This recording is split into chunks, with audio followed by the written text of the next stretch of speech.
Uma boa tarde a todos. Muito bom poder estar aqui com vocês nessa tarde. Eu sei que alguns já estão aqui há algum tempo, né? Ou a grande maioria, desde as 8 da manhã, nesse programa especial do Ministério de Mordomia. E eu fico feliz em poder participar de uma programação como essa. Ao mesmo tempo, me sinto diante de um desafio muito grande, né? Principalmente porque saí da minha área dos jovens e venho para uma área que particularmente eu já tenho trabalhado na minha vida, mas falar sobre o Ministério de Mordomia é um desafio. Durante todo esse dia, pelo que eu sei, o irmão Emanuel e toda a sua igreja e a liderança também, parte dela, tem trabalhado em fazer com que você, através da oração, através da fé e da comunhão, possa se aproximar mais e mais de Deus, amém? É bem verdade que quando se fala de mordomia, não só se fala de dinheiro. Às vezes as pessoas confundem, né? Mordomia tem a ver com servir ao Senhor com maestria, como servir ao Senhor de coração, buscando fazer aquilo que agrada ao Senhor através do serviço. Eu digo que eu estou me sentindo mais assim, diante de um desafio maior do que eu imaginava, porque nessa tarde eu tenho aqui um ministerial, na verdade, departamental de mordomia, o pastor Coelho, né? Então, sobre o assunto que eu vou falar, ele conhece mais do que eu. Mas eu particularmente gosto de falar a respeito das finanças. E eu gostaria de, nesses 25 minutos, porque nós temos um prazo aqui, né? São 10 horas com Deus, não são 11 horas nem 12 horas, são 10 horas. Então nós temos mais dois irmãos que um terá um testemunho fantástico para apresentar para a igreja, e o pastor Coelho que vai terminar este momento com vocês, lendo a Bíblia, orando e entregando mais e mais a vida de vocês nas mãos do Senhor. Então eu vou cumprir com o meu papel. Na verdade não é um sermão, mas sim uma palestra. Eu não sou doutor na área, mas eu costumo dizer que quando eu conheci a Deus e o Excel, a minha vida mudou. Mas pastor, que história é essa? Eu vou repetir. Eu não sou doutor nessa área, mas quando eu conheci a Deus e o Excel, que é um programa do computador que nos ajuda a fazer as contas da forma correta, a minha vida mudou. Por que você está dizendo isso? Porque na minha vida, durante muito tempo, eu era como o povo judeu, na época do profeta Ageu. Quantos lembram dessa época? A época, você vai conseguir entender melhor na Bíblia, lendo o livro de Ageu. Sabe quantos capítulos tem o livro de Ageu? 2 capítulos. E por que você disse que Deus mudou a sua vida em Excel? Porque a época em que os judeus viveram, na época do profeta Ageu, aconteceu comigo. O que aconteceu na época do profeta Ageu? A Bíblia diz que devido a eles não buscarem as coisas de Deus ou reconstruir o templo de Deus, tudo que eles plantavam, eles colhiam pouco. A Bíblia diz assim, Ageu, depois você pode ler a história. Eles plantavam muito e colhiam pouco. Bebiam, mas não saciavam a sua sede. Comiam e não se fartavam.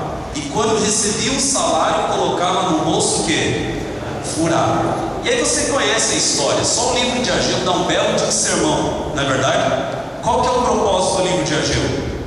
Era que o povo de Deus naquela época tinha que priorizar a construção da casa de quem? De Deus. E a Bíblia diz que quando a ficha caiu, estou resumindo uma mensagem de 35, 40 minutos. Quando a ficha caiu e eles ouviram a voz do profeta Ageu e construíram o templo, porque a Bíblia diz que naquela época eles estavam mais preocupados em construir suas próprias casas do que construir a casa de Deus. A Bíblia diz que quando eles ouviram a voz do Senhor, ao começarem a construir a casa de Deus, eles começaram a plantar e colher o quê? Muito. Eles começaram a comer e a se fartar, começaram a beber e a saciar a sua sede, se vestiam e se aqueciam do frio, e o salário o quê? Rende.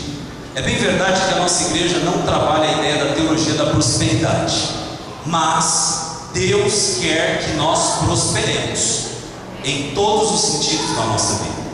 E dentre o sentido mais comum que nós queremos abordar nessa palestra, que é o dinheiro, Deus quer. É bem verdade que Deus não quer apresentar essa mensagem que tem apresentado muitos aí fora. de você ser rico simplesmente por dar todo o seu dinheiro ao Senhor, não é isso. Naquilo que nos compete, nós devemos ser o quê? Fiéis. Mas que Deus quer ver os seus filhos bem, sem dúvida nenhuma. E a grande pergunta que surge numa palestra como esta é: por que muitas pessoas não vivem bem financeiramente? Não é muitas vezes por falta da bênção de Deus, porque a Bíblia diz que jamais nós veremos um justo mendigar o quê? O pão. Que fique bem claro isso. O que eu estou querendo dizer é que grande parte dos problemas que nós, seres humanos, temos não é culpa de Deus, mas é uma má administração financeira da nossa parte. E é isso que eu quero que você entenda nessa tarde. Eu não vim aqui reinventar a roda, mas eu vim aqui te dar dicas de como Deus e o teu trabalho podem fazer uma diferença muito grande na administração financeira das finanças da sua casa. Pastor, por que você começou dessa forma? É porque eu quis provar na Bíblia que Deus quer nos conceder o melhor, amém? E a Bíblia diz que Deus não retém a bênção sobre aqueles que priorizam a Ele. Mateus 6,33 diz o quê? Buscai, pois, em primeiro lugar o reino de Deus, e todas as outras coisas não serão o quê? Deus quer que sejamos ricos? Não. Esse não é o propósito. Mas Deus quer que vivamos o quê? Bem. E o que eu estou apresentando aqui é uma teologia do equilíbrio, do discernimento e de uma vida comprometida com Deus, que automaticamente lhe gera bênçãos extraordinárias. Eu estou falando nada mais do que isso. Agora, pastor, por que você está dizendo isso? Existe um texto na Bíblia muito forte a respeito da administração financeira. Abra a Bíblia em Lucas capítulo 16. Algumas vezes nós lemos a Bíblia tão rapidamente, e existem textos assim tão importantes, e esse texto na verdade é uma chamada de atenção que Deus nos dá. Olha o que diz Lucas 16, versículo 11. Na verdade, o capítulo 16 de Lucas é o capítulo que fala da parábola do administrador infiel. E grande parte dos nossos problemas tem a ver com administradores que muitas vezes são o quê? Infiéis. Olha o que diz aqui, ó, versículo 11. Eu só quero que você destaque esse. Se, pois, não vos tornastes fiéis na aplicação das riquezas de origem injustas. Sabe o que a Bíblia está falando aqui? Dinheiro. Porque o próprio apóstolo Paulo, em 1 Timóteo capítulo 6, versículo 10, ele diz que o amor ao dinheiro é a raiz de todos os males. Só que a Bíblia está dizendo o seguinte: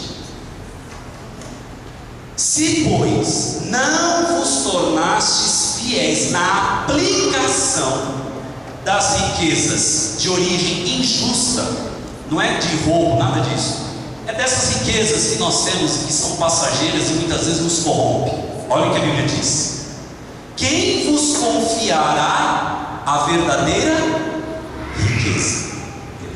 É forte ou não é forte esse texto? Sabe o que a Bíblia está dizendo? Se nós não administramos aquilo que vem às nossas mãos, e que nós sabemos que não é de Deus, mas é do mundo, o dinheiro é mundano, quanto mais aquilo que verdadeiramente, diz a Bíblia, tem um significado de riqueza plena, etimologicamente falando, em relação à palavra. Pastor, por que você está falando isso? Porque a administração financeira da nossa vida precisa, sem dúvida nenhuma, estar sob controle. E a grande verdade é que muitas famílias, não sei se você sabe, 53% dos casamentos que não vão para frente não tem a ver especificamente com questões relacionadas a adultério, mas tem a ver especificamente com questões relacionadas à má administração financeira. E por que você entende que esse é um assunto importante? Por que o irmão Emanuel acredita que é importante falar sobre isso com a igreja? É porque às vezes a gente fala que nós devemos entregar tudo nas mãos de Deus, e é verdade. Só que Deus também espera que façamos a nossa parte. Deus nos ama, sim ou não? Ele derrama bênçãos sobre a nossa vida, sim ou não? Só que o grande problema é: será que nós estamos sabendo administrar tudo isso? Se nós não administramos o dinheiro, se nós não administramos a nossa vida, quanto mais outras coisas que Deus quer nos colocar à disposição. Eu quero trabalhar um pouquinho sobre isso com vocês em poucos minutos, para nós cumprirmos aí com a hora. Eu quero, na verdade, dar algumas dicas. Pastor, por que você vai dar essas dicas? Porque essas dicas mudaram a minha vida. E eu vou falar com muita convicção. Quando eu disse que teve um momento na minha vida que eu me comparei aos judeus da época de Ageu, é verdade. E depois que eu deixei Deus trabalhar e eu permiti com que a voz do Espírito de Deus fosse mais intensamente ouvida, usando os recursos que tinha, acabei então colocando a minha vida em ordem. E alguns podem pensar assim: ah, é fácil para o pastor. O pastor ganha bem. Enganoso é o coração do homem. E eu falo abertamente, meus irmãos, o pouco que vem nas minhas mãos, Deus tem me concedido o privilégio de administrar bem. Entenda uma coisa: eu conheço gente que recebe fortunas por mês e se encontra endividado. Vou dar um exemplo. Um amigo do meu irmão que trabalha na Berrim, meu irmão trabalha na Berrim. Esse amigo do meu irmão recebe uma grana preta todo mês. E todo mês ele está pegando empréstimo no banco ou até mesmo na empresa. Então não é desculpa alguma em dizer que se recebe pouco, porque a Bíblia diz que o pouco pode se tornar o quê? Muito, quando nós entregamos nas mãos de Deus e também nos colocamos nas mãos de Deus. Só alguns dados para nós entendermos o que eu estou querendo. O número de famílias com dívidas cresceu, e a cada dia que passa tem crescido mais. 3,7 pontos percentuais no mês de julho, atingindo o patamar de 57,7, segundo a pesquisa nacional de endividamento e inadimplência do consumidor, o PIC, divulgada pela Confederação Nacional do Comércio. Este dado por si só já é preocupante, mas se torna ainda mais quando associamos o fato de que desses endividados, 57,7, isso é, dos 57, 8,9% afirmam que não terão condições de quitar os seus compromissos. Deixa eu fazer uma pergunta: uma vida desestruturada financeiramente é vida, sim ou não? Você não tem um sono tranquilo? Você consegue viver bem? Não. Você não vive nada bem. Agora, por que nós devemos trabalhar esses assuntos? Porque o próprio Jesus, por muitas vezes, trabalhou isso. E nós vamos ver isso. Por exemplo, hoje, em média, 80% do dia útil as pessoas sonham, pensam e perseguem o quê? O dinheiro. Então, é um assunto que nós devemos falar na igreja, sim ou não? Sim. Porque mesmo que nós almejamos um outro tesouro, que é o céu, nós precisamos do dinheiro para viver, sim ou não? E nós temos que correr atrás do dinheiro, porque sem o dinheiro nós não vamos chegar a lugar algum. E é isso que nós estamos querendo pregar aqui nesse momento, falar aqui à frente: a saúde financeira. Nós temos que zelar por uma saúde financeira. E a grande verdade é que muitas são as pessoas que não têm vivido muito bem, não têm tido uma qualidade de vida satisfatória, e até mesmo estão blasfemando contra Deus, chateados com o mundo, com tudo, com todos, inclusive com Deus, por não terem uma administração eficaz dentro de suas casas. Mas a bem da verdade é que nós corremos atrás do dinheiro. Agora, por que eu disse que é um assunto importante? O próprio Jesus, ele por muitas vezes falou e fez referência ao dinheiro. Para quem não sabe, 1/4 dos ensinos de Cristo estavam voltados para a administração que? Financeira. Jesus falou sobre o dinheiro? Falou. Jesus falou sobre oferta, Jesus falou sobre o dízimo, Jesus falou sobre cobrar e pagar os impostos. Jesus falou sobre tudo isso. Jesus falou sobre a fidelidade dos seus filhos, inclusive contra aquilo que a gente não gosta de pagar, que são os impostos, IPTU, IPVA e outros mais aí. Mas Jesus falou sobre dinheiro, então nós entendemos que é importante. Só que o grande problema é que muitas pessoas relacionam riqueza com felicidade. E eu posso ser sincero contigo, desde o dia que Deus mudou a minha vida, eu conheci o Excel, percebi que dinheiro não traz a felicidade. Sabe o que traz felicidade? É você ter equilíbrio financeiro. Porque dinheiro por si só não traz felicidade. Ele te afasta muitas vezes de Deus. Você sabia disso? Eu conheço homens e mulheres que têm muito dinheiro, mas não querem saber de Deus.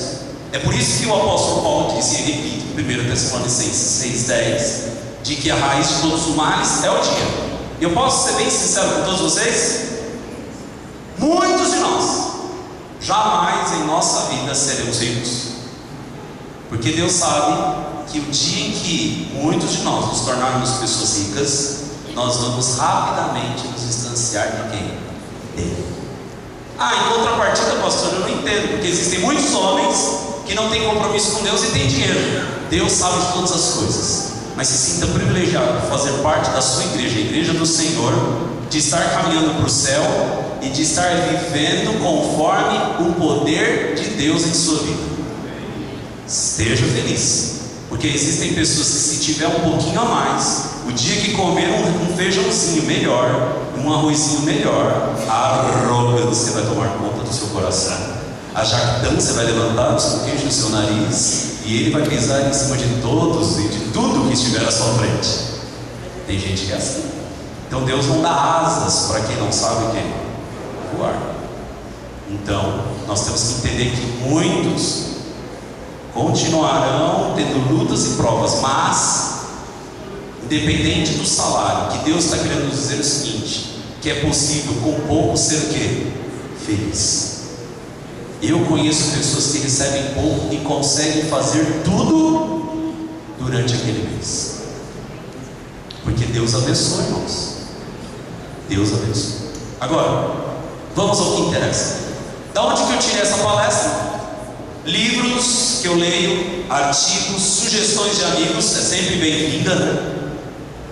Irmãos, e também experiência do dia a dia, da infância, da adolescência, comportagem. Quem nunca comportou, precisa comportar. Olha, a minha vida na comportagem foi uma bênção de Deus, mas também foi uma grande faculdade que Deus me concedeu, e eu louvo ao Senhor a cada dia.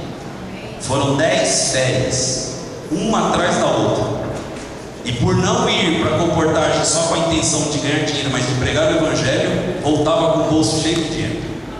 Comportagem dá certo, meus irmãos, quando a intenção é certa. Quando você vai para a comportagem para ficar rico, você volta frustrado e mais pobre. Mas quando você vai para a comportagem, eu estou falando por experiência viva, eu tenho aqui 2 teólogos, futuros pastores, que sabem muito bem do que eu estou falando. Quando você vai com a intenção certa, Deus abençoa, amém? Deus abençoa. E a intenção certa qual é? Pregar o Evangelho. Deus é maravilhoso. Pastor, se você fosse comportar hoje sem ganhar dinheiro, posso ser sincero contigo? Você sabe que nós pastores nas férias, a gente pode pedir autorização, uma ou outra férias, para comportar.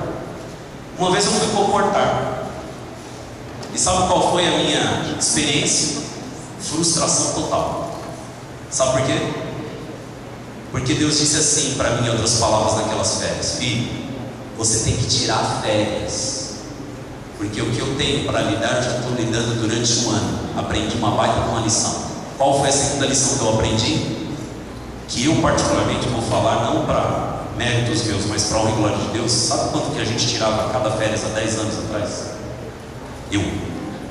Para a honra e glória de Deus, em um mês e meio, 12 mil reais há 10 anos atrás. 2 bolsas. Em um mês e meio, 12 mil. Dá, e dá muito. Mas se você for com a intenção errada, você não ganha. Fui levantar um dinheiro para fazer uma viagem, não tinha condições de comportar. Não, filho, férias é para você descansar. E eu fui, descansei e aprendi a lição. Eu posso comportar quantas vezes eu quiser. Deus sabe exatamente para quem é a comportagem e como ela vai ser desenvolvida na vida daquele que comporta. Qualquer irmão pode ser um comportador? Pode. Só estou fazendo uma campanha aqui para comportagem porque vale a pena. Primeiro, pela experiência que você obtém com Deus, amém? Nossa, nunca houve na minha vida momentos tão bons quanto na comportagem. Em segundo lugar, pelos recursos financeiros que Deus dá. Agora, por que você está falando tudo isso? Porque eu aprendi muito com a comportagem. Agora, por que você está dizendo isso? Eu estou indo agora para as dicas sobre finanças. Olha o que diz esse texto, Lucas 14, 28. O que Deus está querendo com essa palestra mostrar para nós, que independente dos recursos, nós temos que ter o quê? O que, irmãos? Por quê? Olha o que a Bíblia diz: pois qual de vós, querendo edificar uma casa, não se assenta primeiro a fazer as contas dos gastos para ver se tem com o que acabar? Sabe qual a grande dificuldade do ser humano hoje? Planejamento. Você concorda comigo, sim ou não? Planejar. Ufa, que dificuldade. Meu tempo está acabando. Agora, como que eu faço isso? Você precisa colocar tudo isso no papel. Quando eu disse para vocês que Deus mudou a minha vida e o Excel também, é porque mudou. Eu trouxe uma prova aqui. Isso aqui anda comigo todos os dias. Não vou mostrar. Isso aqui anda comigo todos os dias na minha bolsa. Está na minha agenda. O que é isso? Planilha. Isso aqui é a minha vida. Num papel. Dos meus filhos, da minha esposa, está tudo aqui. Eu sei exatamente quanto eu posso gastar no mês de novembro. Sabe o que é isso? Planejamento. O meu planejamento no Excel vai até o mês de abril de 2015. Está tudo aqui. Tudo que eu tenho de dívida que você possa imaginar está aqui. Só que tem um cálculo que o Excel faz e te mostra no final das contas se está positivo ou... Mas estou feliz, sabe por quê? Porque eu estou dentro do meu orçamento. É por isso que eu disse que dinheiro não traz felicidade. Equilíbrio e vida certinha com Deus e com a sociedade te traz uma realização e uma paz como nunca você teve. Porque eu consigo dormir em paz. Mas eu lembro que quando eu encarnei os judeus da época de Ageu, eu nem dormia à noite. Deixa eu fazer uma pergunta: quantos aqui já ficaram noites e mais noites sem dormir por causa de problemas financeiros? Eu já, não tenho vergonha. Eu já fiquei.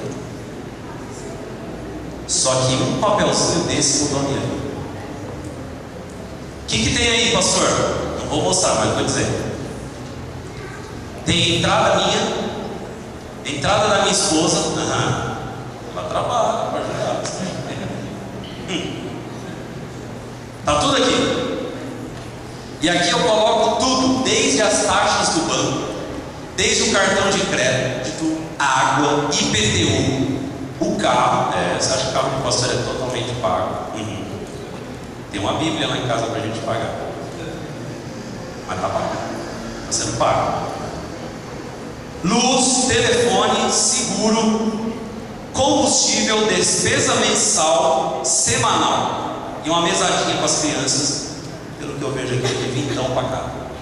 Nossa, isso é bom de vaca. Está controlado, mas é vintão. Por que você está dizendo isso? Não sei se você se atentou a um detalhe. Além de eu fazer o planejamento a longo prazo, eu faço o planejamento a curto prazo. A minha semana começa, sabe quando? Amanhã, que é o primeiro dia. E eu já tenho exatamente quanto eu devo gastar até sexta. E lá em casa nós temos um caderno que nós anotamos os gastos da semana para tentarmos identificar onde está indo o dinheiro. Você já chegou no final do mês e disse assim: meu pai, cadê o meu dinheiro? Nós descobrimos uma época aí atrás para onde estava indo o nosso dinheiro. Vocês querem saber? Devido nós trabalharmos fora, nós também comíamos muito fora. E depois de ir anotando, a gente começou a pesquisar: ué, o que está acontecendo? Sabe para onde estava indo o nosso dinheiro? Comendo fora. Aí nós invertemos. Devido ao planejamento, devido você escrever tudo, você descobre porque você esquece. Por isso você tem que anotar. Aí eu e a minha esposa sentamos e dissemos assim: ó, vamos fazer comida em casa. Que é mais econômico, é mais barato. Você acredita, irmão, que uma mudança assim fez uma diferença tremenda? Parece bobeira, mas não é. Tem muita gente que está gastando, não sabe para onde o dinheiro está indo. Tem que anotar. Você tem que saber quanto que entra mensalmente, quanto que sai. Use o Excel, faça um cursinho básico de uma semana e você vai ser um doutor em administração. Mas a grande questão é essa: planejamento. A curto prazo, a longo prazo. Mas pastor, eu não tenho condições, não sei mexer com computador, não tenho computador em casa. Então a dica: pegue o caderno. Nós temos não só o Excel, mas o caderno. Sabe o caderninho? Recebeu a aposentadoria, irmã? Anota lá. Quanto que você gasta com alimento? Quanto que você gasta com luz, com água? Anota tudo.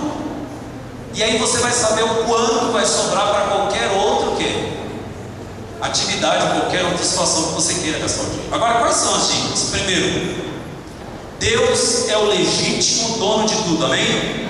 Então não fique estressado. O nosso Pai é dono disso tudo. Se formos fiéis a Ele, Ele nos abençoará. Ele é dono de todo ouro, de toda prata e de todo bronze. Segunda dica para que você tenha finanças bem estruturadas: busque em primeiro lugar o reino.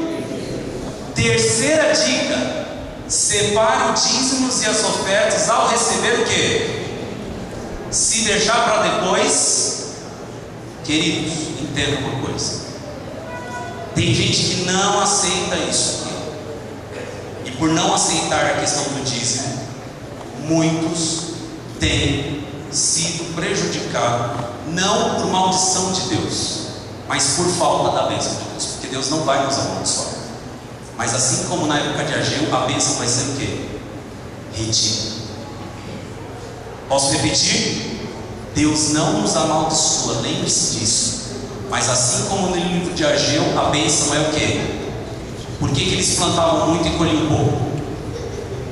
Por que eles comiam e não se fartavam, bebiam e não saciavam a sede, se vestiam e não se aqueciam do frio? Por quê? Porque buscaram construir as suas casas ao invés de construir a casa de quem? De Deus. Seja fiel no pouco e no muito eu. Tem muita gente que troca. Primeiro se preocupa em pagar as despesas de casa e separa depois o dízimo. Meu irmão, entenda uma coisa, e agora eu vou abrir um verbo.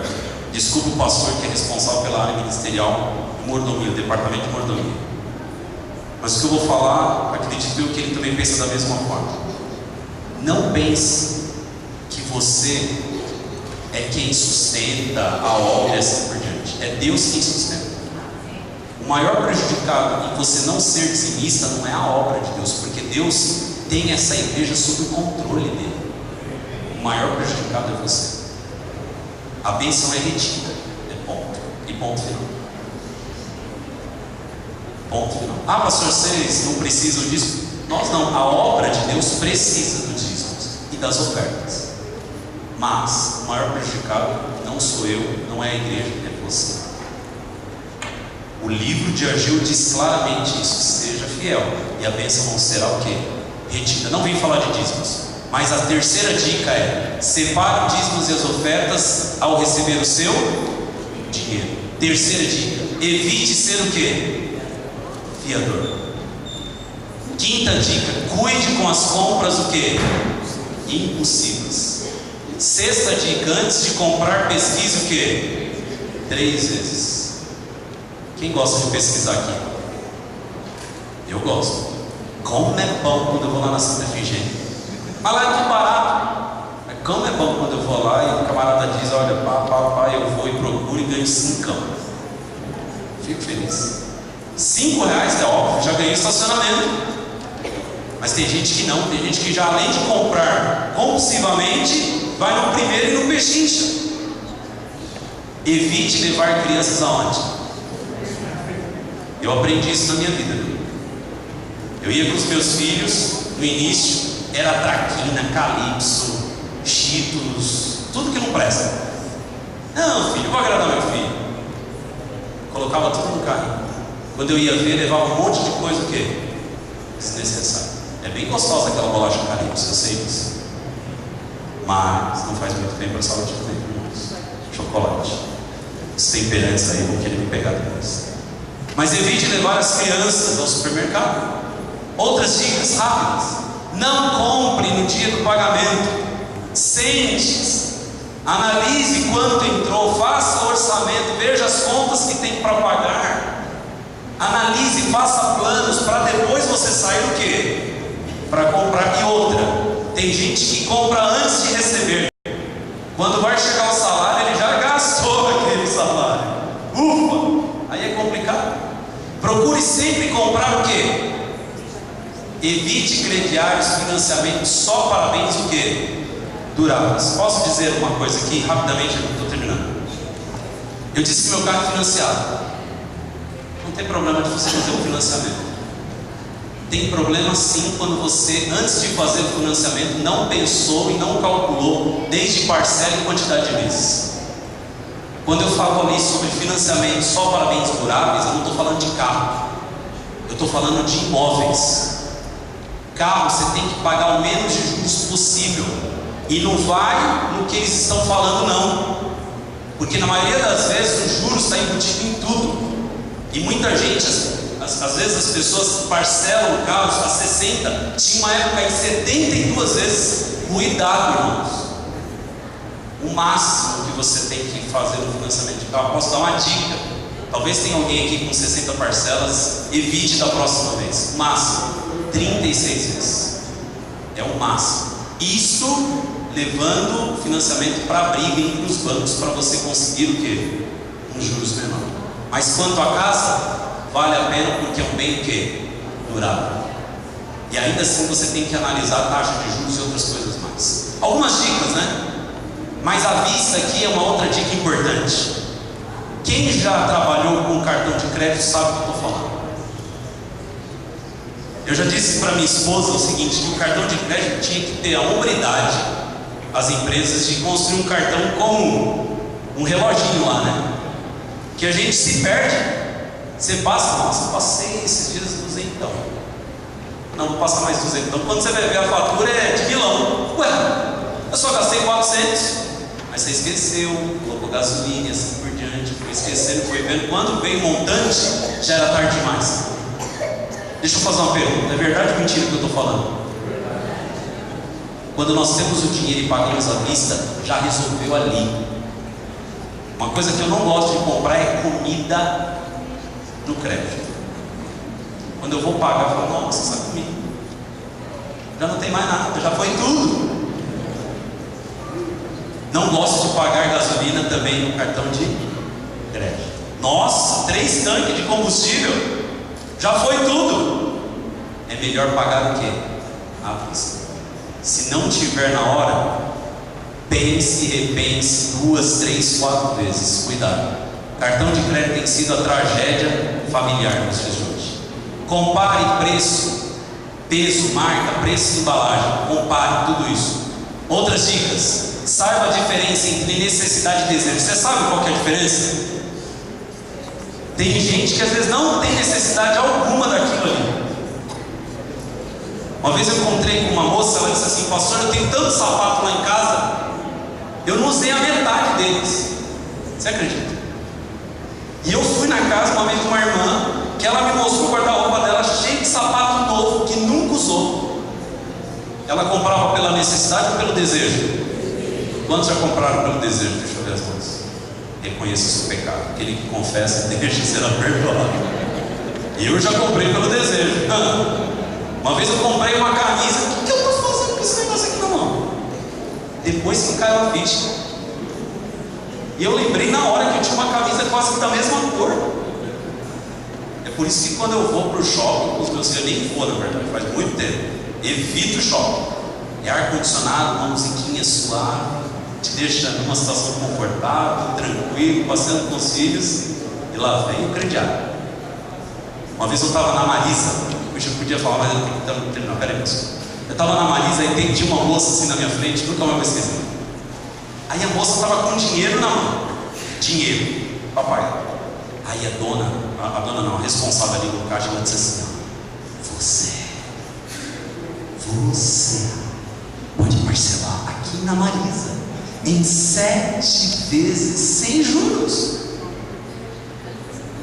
que ela estava dizendo? Pegue esse dinheiro que você tem, use para outra coisa e pague em parcelado. Sabe qual é o propósito da Marisa? É facilitar? Não. É te tentar a gastar aquele dinheiro que você ia pagar à vista, que ela vai conseguir se você entrar no crediário. E outra, C&A, Marisa e outras, você só paga o boleto aonde? Na loja. É forçar você a entrar 7 vezes na Marisa, porque eles sabem que uma das 7 vezes as mulheres, as meninas de plantão vão levar alguma coisinha para casa. Outra, energia e água, acompanhe o consumo médio. A água não é mais um problema. Está todo mundo economizando água. Meu filho está com greve de banhos. Disse que, pai, essa história aí é muito bom para mim. Ele não gosta muito de banhos. Moleque de 11 anos, toma um banho a cada 3 dias.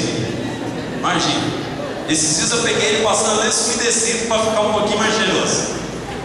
Falei, olha, se todo mundo fosse que nem você, Gabriel, a cantareira estava cheia até hoje. Mas economize, acompanhe o consumo médio. Como que dá para acompanhar o consumo médio? Tem uma tabelinha lá na conta, você sabia disso? Vai lá e você vai ter mais ou menos a média. Eduque-se em assuntos financeiros básicos, como por exemplo, isso aqui que eu falei, ó. Meu Deus, até para acabar. Planejamento, planilhas. Não consegue mexer no computador, caderno, anote tudo. Posso fazer um desafio? A partir de amanhã, todo mundo com um caderninho anotando tudo. Primeira dica básica: anote o que entra. Segunda dica básica: anote todos os gastos, quanto que você gasta com alimentação e as contas básicas. E depois faça uma conta e veja quanto sobra. Faça o teste e acompanhe todos os dias, no período de 30 dias. Ah, eu preciso ser sistemático demais. Se você fizer, você vai ver o resultado. E ao ver o resultado, você vai criar o quê? Um hábito. Você vai perceber. Mexeu no bolso, o camarada faz de tudo. Tem gente que é assim. Faça uma lista de gastos essenciais e estabeleça o quê? O quê? Prioridades. Posso dar outra dica? Mercadinhos e mercearias são para emergência. Eu já me peguei fazendo compra, sabe aonde? Mercadinho e mercearia. Mercadinho e mercearia não se faz compras. Não vá ao supermercado com... Todas as vezes que eu vou fazer compra, eu preciso comer alguma coisa em casa. É clichê lá em casa. Tem que comer um lanche, alguma coisa, e abastecido, forrado. Para eu olhar isso daí, eu necessito. Quando eu vou com fome, eu quero. Ah, eu vou chegar em casa, vou fazer um miojão com isso aqui, dessa vez. Para matar a fome rápido. Você sabe quem quer matar a fome rápido? Come miojo. Mas miojo não faz bem para a saúde. Os temperantes já me disseram lá atrás, não fala de miojo. Eu não como muito miojo, mas eu gosto de miojo. O pastor Coelho não gosta de miojo, que ele já me falou. Procure as promoções. Quem faz isso? Deixa eu ver as mãos. Ah, quando eu chego no supermercado, eu vou direto no jornalzinho. Eu vou direto. Tem gente que não faz isso. Meu irmão, depois que eu conhecia Jesus e o Excel, minha vida mudou. Você vai ver como a sua vida vai mudar. Cruze as folhas de cheque do talão e ande com poucas na carteira. Eu tenho 2 ou 3 de um talão de 20.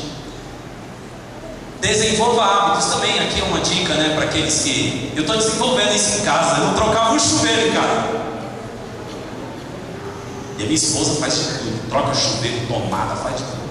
Eu estou aprendendo a fazer esse negócio, porque esses dias ela diz: ah, vou pagar para um pedreiro vir aqui e colocar esses fios na parede. Aí meu irmão me disse: pega uma maquita, corta a parede, coloca um cano, para... Explico, fiz. Ficou meio ondulado. Estou tentando lixar até hoje para ver se sai a ondulação da parede, mas fiz. Nossa, pastor, mas aí é mão de vaca demais. Nós temos que aprender a fazer isso daí. Isso faz bem pra gente. Quando eu troco o chuveiro hoje em dia, eu fico machão, me acho. Não sei fazer algumas coisas, mas o básico eu vou ter. E a minha esposa diz: nossa, que validão que eu tenho em casa. Tenha ferramentas básicas, pelo menos, para você economizar com pedreiro e outras coisas. Tem coisas que você mesmo pode fazer. Esses dias eu consertei a secadora e a lava-roupa da minha casa. Deu um pepino lá, disse: para de funcionar. Eu falei: e que então para consertar? Virei a máquina, deixa eu ver aqui, olhei, descobri que tinha um fiozinho solto. Encaixei, voltou a funcionar. Economizei, sabe quanto? No mínimo uns quinhentão, porque o cara ia lá e ele falou: essa máquina é muito complexa, a tecnologia é muito avançada, tem que trocar a placa, não sei o que. Eu só possua conta corrente com a poupança conjunta. Isso aqui é importante, irmãos. Aqueles que são casados precisam ter as finanças o quê? Juntinhos. Deixe sempre um dinheirinho com a esposa, ela vai ficar feliz. Cartão de crédito jamais. Monte semestralmente uma lista de prioridades. Saiba administrar o cartão de crédito. Isso aqui, ó, é um mal. Tem gente que está vivendo numa bola de neve só pagando mínimo. Lutem pela casa própria. Isso aqui é importante, irmãos. Vendam tudo que você tiver para ter uma casa. Eu conheci uma família que tinha 2 carros top, zerado, do ano. Lindos carros, mas moravam de aluguel. Inverteram as coisas. Está errado. Evite tomar dinheiro emprestado. Olha o que a realmente diz: a dívida é semelhante a lepra. E eu termino. Opa, volta lá. Com o texto que eu comecei. Pois qual de vós, querendo edificar, ali ó, reproduziu. Pois qual de vós, querendo edificar uma casa, não se assenta primeiro a fazer as contas dos gastos para ver se tem com que a acabar? Irmãos, o que eu quero muito disso? Só lhe lembrar aquilo que você já sabe, ou relembrar. Se nós cuidarmos com alguns detalhezinhos financeiramente, você não precisa ser um doutor da área, você vai ser muito abençoado. Mas se você fizer tudo isso e buscar em primeiro lugar o reino de Deus e ser fiel a Ele, Deus vai te abençoar grandemente. Amém? A Bíblia diz: provai e ver. Deixe Deus ser o primeiro e único na sua vida financeira. Zele em ser fiel a Ele no pouco. Cuide com as suas finanças. Seja uma pessoa sistemática, administrando a sua casa, cuidando das entradas financeiras, e você será uma pessoa feliz. A minha oração é que todos possam encostar a cabeça no travesseiro e dormir em paz. Quanto ao dinheiro, amém? Esse foi o meu assunto. Deus abençoe. Pastor Coelho, obrigado. Desculpa aí o tempo, muita coisa, mas eu acho que eu consegui, na velocidade que fiz aqui a palestra, passar alguma coisa para vocês. Obrigado aí a todos. Obrigado, irmão Manuel. Que Deus abençoe. Irmãos, possamos nos encontrar pelas curvas da vida e eu posso ouvir: olha, passou aquela dica, ajudou. Só que qual a liçãozinha de casa? Caderno, caneta. Tem um professor de matemática aqui que pode te ajudar. Você coloca as entradas, todas as despesas básicas, aquilo que é prioridade, passa um risco assim, calcula tudo, o que sobrar depois você faz o resto, ok? Mas lembre-se de ser fiel a Deus. Deus abençoe a todos. Obrigado.